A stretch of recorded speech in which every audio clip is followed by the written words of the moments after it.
Napakalaking bagay nung pag-uwi ng mga bells ng Balanghiga.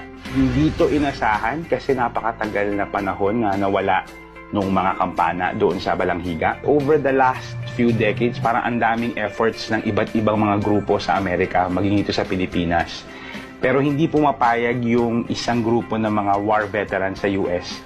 Dahil tingin nila, kapag kinuha yun, parang tinatanggal yung dangal ng pagkamatay ng mga Amerikano. Noong 2017, mismong si Pangulong Duterte sa kanyang SONA inanawagan, "Give us back those Balanghiga bells. They are ours. They belong to the Philippines." Coincidentally, nung time na yun, may isang batas sa Amerika na nagbabawal na ibalik yung mga relics o yung mga memorials sa ibang bansa na nakuha nila sa mga